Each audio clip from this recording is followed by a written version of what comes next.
Good morning and welcome to Real Talk with Tamra. As you guys come into the room, please hit the like button. Also, if you have not subscribed to the channel, please do subscribe to the channel. I hope that you guys are doing okay this morning. I always express the importance of hitting the like button because the like button helps to keep the video in the algorithm. Also, if you haven't subscribed to the channel, please subscribe to the channel. And if you found yourself unsubscribed to the channel, just resubscribe um, to the channel because we have someone that is unsubscribing people just for right now. And also, if you would like to support the channel, you can support the channel via Cash App or you can support the channel via Super Chat. I wanted to talk about teens take over downtown Chicago in a senseless riot. I'm hearing that Chicago had a few warm days, okay? Because we know around this time up north it's still pretty cool. But Chicago had a few warm days where it was about 80 degrees and the teens were out. The teens were out downtown where mostly all of the tourists and all of that are, and they decided that they wanted to act a fool. So I got video of that I want to show you all because I think that this is crazy. Um, I guess this is an indication of what is to come. Two teens were hospitalized after they were shot in all of this. Well, chaos breaking out in downtown Chicago on Saturday night as hundreds of young people crowded the streets. And the video coming from this shocking, showing massive groups jumping on cars, causing tourists to flee the sound of gunfire. Two teens were hospitalized after they were shot in all of this. News Nation affiliate WGN's Courtney Spinelli has the latest on the city's response. Right now, things are much quieter than last night when hundreds of young people flooded this area, prompting a massive police response. During it, two teens were shot and rushed to the hospital, both said to be in fair condition. This right here is what it looked like on the streets of Chicago Saturday night. We had people jumping on cars. This is insane. Large numbers of young people crowding the area of the loop from Michigan Avenue to Clark Street and could be seen jumping on parked cars and smashing windows. Two times, groups of teens were also seen punching, kicking, and stomping on someone on the ground. The crime in Chicago is simply out of hand. It's nuts. Community activists outraged and calling on city leaders to help address the crime. We need to give the Chicago Police Department the funding and the resources that they need to take care of this crime in our communities. As chaos unfolded Saturday night, it was enough to disrupt traffic and CTA service. Officers flooded the scene, attempting to control the crowds. There needs to be more respect for our police officers. There needs to be more law and order. The punks outside in the street, they don't care. They can do anything they want. In the midst of it all, shots were fired just after 9, leaving two teens injured. A 17-year-old boy was hit in the leg, and a 16-year-old boy was shot in the arm. There were crowds in the streets, there were people yelling, there were police cars. So I used my running capability and we basically ran back to our hotel. Margaret Vatum says she came to Chicago to see the ballet, but it was the scene in front of her that caused her to move quickly back to her hotel. She's been to the city many times before, but feels uneasy after Saturday's event. I am kind of nervous about coming to Chicago in warmer weather again. When it's nice and cold, people seem to not be out acting like this, but it was scary. Locals Stuart and Heidi Floyd say they only saw a large group of kids, but didn't see anything destructive happening. When we walked by, it was a large group of kids, and they were just kids being kids. So we didn't see any of the vandalism or destruction. Meantime, this isn't the first time this weekend police have responded to a massive group of teens. Hundreds took over 31st Street Beach Friday night, where a 14-year-old boy was also shot. This is beautiful city. We do not want to see the city make the world news again. This afternoon, outgoing Chicago Mayor Lori Lightfoot issuing a statement saying the city will not allow public spaces to become a platform for criminal conduct. She also says CPD leadership has assured her that they will make adjustments to address these teen trends as they head into the summer months. Well, y'all, this is just pathetic. And that was a mixture of black and white kids. Okay. So are the activists, because you see Asian activists and Caucasian activists, are they wrong for standing up there saying that they need harsher laws, that the teens need to respect the police more? Are they wrong? Are they being racist for saying that they don't want destruction in the city? Are they wrong for saying that those teens that was busting out car windows of people that was down there, that was jumping on top of cars? You saw the little boys jumping on top of the cars, shaking their ass, popping their ass. And then they was trying to get into an art museum so that they could take that over and destroy that. Are they wrong for saying that those teens, they need harsher crimes to prevent that? I don't think that they are. But because you saw leaders that were not black, because I'm willing to bet those leaders are going to, they're not going to try and uphold it. They're going to make sure that they push for some laws to make sure that their tourists are safe, or innocent bystanders. How would we have felt if it was our cars that they was busting windows out of because they decide they want to be on one? Okay. And down there hurting people. I'm hearing that it had gotten so bad that some kids had got on a train and was just robbing um, folks, right on the train in front of people. Okay. So y'all, this stuff is crazy. Parents are it's gonna have to start at home. I always say that. I know it's easy for us to say, people put now I hear parents doing it. Well, the teachers ain't doing what they supposed to do. And the police ain't doing what they're supposed to do.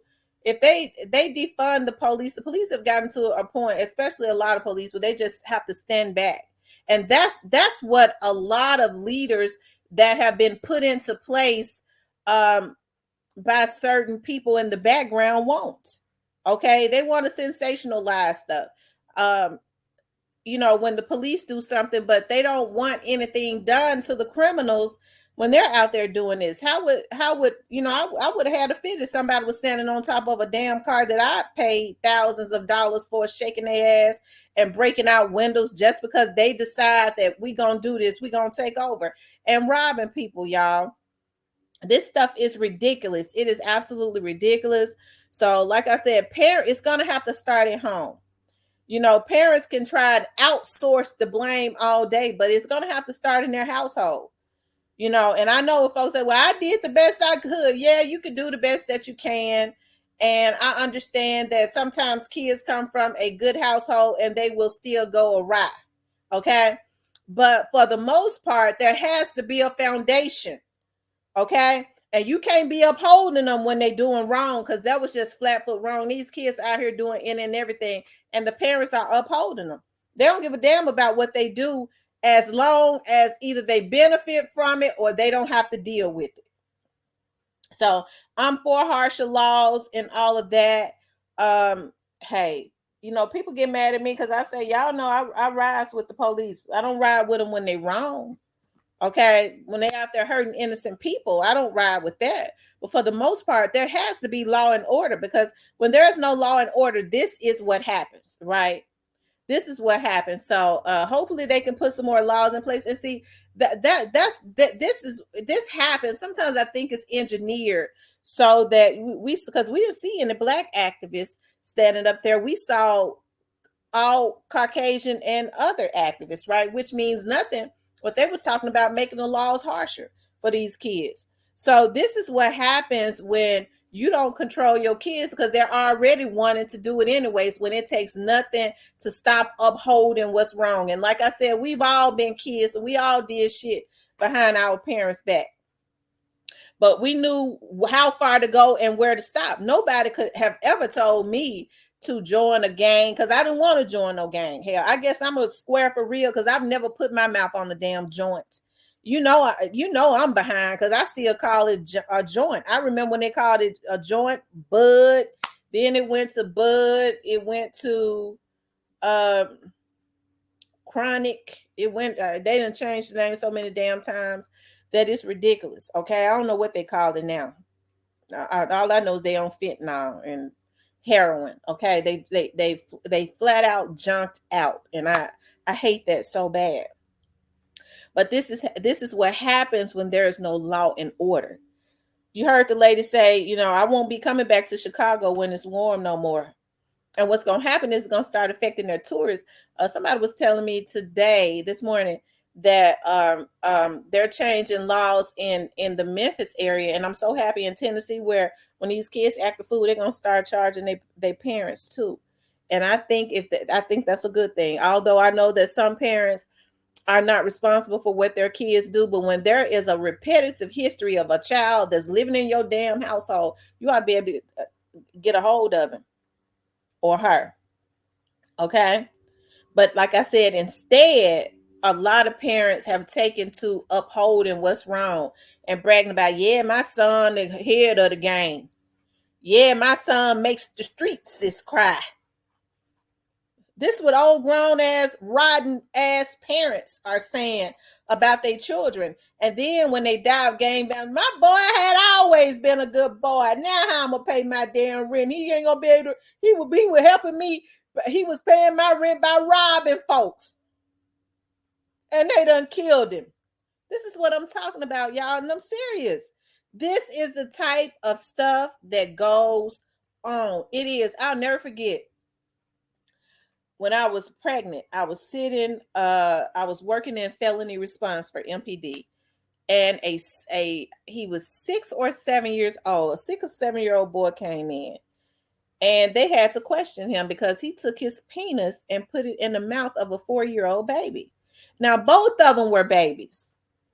And so in order for him to know at 6 or 7 years old to do something like that, that means that he had been exposed to a lot of stuff. So in comes him with his ghetto mama. I'll never forget, because she sat right in front of my desk. I gotta come down here for all this. And she was pregnant then. Damn, she was skinny as a toothpick. And her stomach, she looked deformed with that big belly, okay? But I was pregnant too, but I always been thick, okay? And so she was sitting there, and my point is, she looked like she was on drugs, okay? I ain't making fun of skinny people, okay? Because I wish sometimes I could. I've never been skinny. I've always been thick, okay? And so she was sitting there. I gotta come there. I mean, she was, and the investigator, I'll never forget her name. She's a lieutenant now. I'll never forget. She was like, oh, okay, all right. And I gotta come down here, and I'm about to go in labor. They trying to tell me how to raise my son. Yeah, this is my 9th child. And I'm gonna file a lawsuit because you're about to send me into labor. I mean, she was mad as hell, because she told her, if you didn't bring the boy down there, she didn't bring him down there so that, and he was a baby, but they had to question him because the 4-year-old's parents filed charges, and they should have. But the point is, both of them were babies, and his mother was sitting there trying to uphold himself, said, I got to give my son some counseling. We got to get to the bottom of this. She mad as hell that he was being, they was trying to figure out what was going on. Hell, he still had, even though he was a baby, he had committed a crime. A 7-year-old's a baby. Right? And it was wrong what he did to that 4-year-old. Okay? But she was mad with her ghetto fabulous ass with that 9th baby on the inside of her. Okay? That she had to come down there. Okay? And she wanted to combat with the officers instead of trying to figure out why her damn 7-year-old son is sexually assaulting babies. Right? So, this stuff has been going on too long, and she looked like she was on drugs and everything else here, and she was in her, I believe she's about 32, because I was the one that had to type up the report. It's certain things that I always remember. And 32 with 9 damn babies. Okay. Whew. So she wasn't finished. And that was some years back. I hope she finished now, though, hell. But if she have 7-year-olds doing stuff like that, you guys, can you imagine how her older kids were? You know what I mean? For a 7-year-old to be overly exposed like that, to even think to want to take his little wing and put it in the mouth. The baby was either 3 or 4 years old. Okay. And her parents was mad as hell. Her daddy said, the only thing that I know is to file a report on him because I don't want to go to jail for killing a 7-year-old child. Okay. Because he was mad as hell, and you can't blame him. Right. But that's what I'm talking about. Instead of trying to get him in some counseling, trying to get to the bottom of why he was doing it, she was wanting to go at the damn investigators because they was trying to get to the bottom of it. Okay. And I want to say that they charged him because it was him and 2 other 7-year-old boys. Their parents complied and brought them in. It was just her. Talking about y'all sending me in label. I'm gonna sue the Memphis Police Department. Got me down here with this mess. So y'all, that's why I say I'm glad that Memphis, passing laws. They parents can't control their children. We're gonna start charging the parents and the children. That's a great idea. Maybe these parents will start making their children. It ain't no way in hell I'm gonna have a damn child that live in my house that I'm taking care of and I'm scared of them. Okay. We'll be going at it every day. Motherfucker, you gonna get some humility up in here. Who the boss?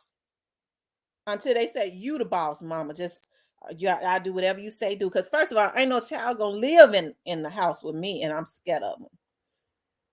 That means that they have exerted some type of they have exerted some type of fear, okay, aggressive behavior towards their parent to make them afraid of them. Ain't no child of mine gonna be aggressive with me. Okay. Because I'll fuss at my girls even now. And the first thing they're going to say is, yes, ma'am. Yes, ma'am. Even if they ain't listening. And they 24 and 22. Okay, mama.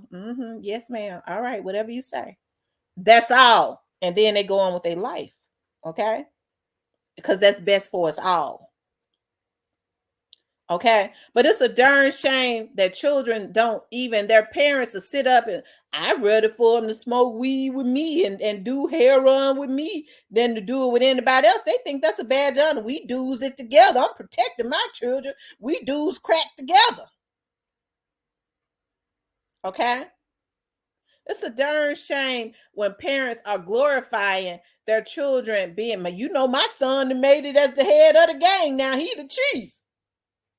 He running all them little dudes. It's a damn shame before God, y'all. And I'm serious.